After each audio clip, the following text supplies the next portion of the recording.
dan Indonesia sebagai anggota BRICS itu punya jatah untuk ikut dalam New Development Bank. Dan kemarin Bapak Presiden sudah putuskan kita akan masuk di sana dan ada formulanya. Dari formula itu kita diminta untuk melakukan investasi dalam bentuk uang. Berapa itu loh penyertaan modalnya, Pak? Kita belum ini. Ya. Ini kan tadi bicara mengenai keuangan dari Bu Menteri Keuangan.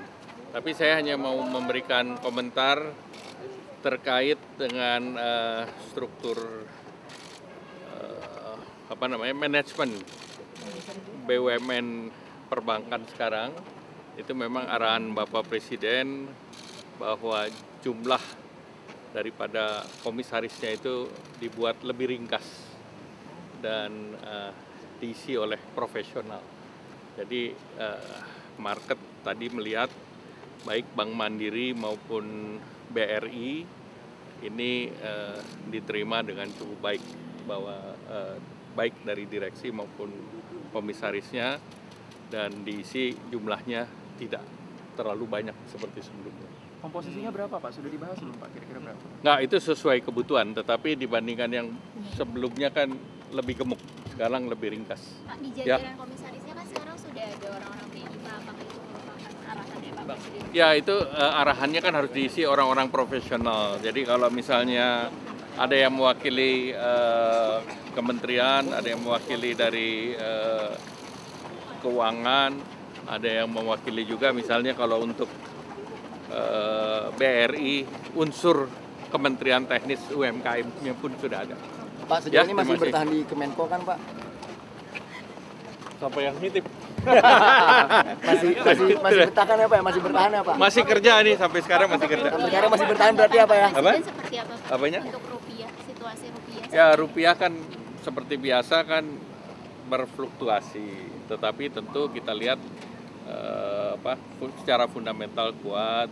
Kemudian juga kita lihat nanti secara jangka menengah dan panjang, kita punya ekspor juga bagus, kita punya cadangan devisa juga kuat, raca perdagangan bagus. Jadi dengan demikian fundamental kita bagus, plus kita kan sudah melaksanakan yang namanya devisa hasil ekspor. Jadi kita tidak tercorner ke depan. Sehingga dengan demikian nanti fundamental daripada devisa hasil ekspor juga akan memperkuat posisi rupiah. Untuk menjaga industri bisa tetap resilient berarti seperti apa, Pak? Karena kan untuk yang kebutuhan impornya tinggi akan tertekan, Pak. Nggak, kebutuhan import yang tinggi tentu mereka kan bisa melihat timing. Dan biasanya kan kontrak belum tentu spot. Banyak juga yang kontrak bahan bakunya berbasis kontrak juga. Ya, terima kasih. New Development Bank Sendiri gimana, Pak? New Development Bank kenapa? itu tahapan selanjutnya apa? Nggak, New Development Bank kan itu bagian dari perbankan di bawah BRICS. Dan Indonesia sebagai anggota BRICS itu punya jatah untuk ikut dalam New Development Bank.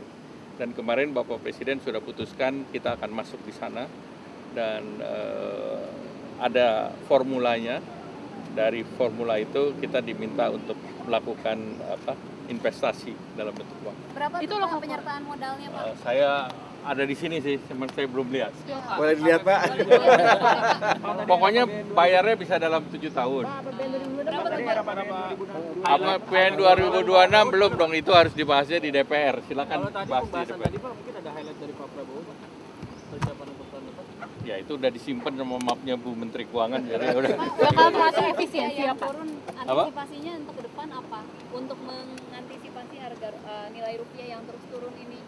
Ya tentu kita harus ekspor harus tetap jalan, kemudian deregulasi arahan Pak Presiden supaya perizinan dan yang lain dipermudah sehingga import ekspornya lebih lancar. Pak,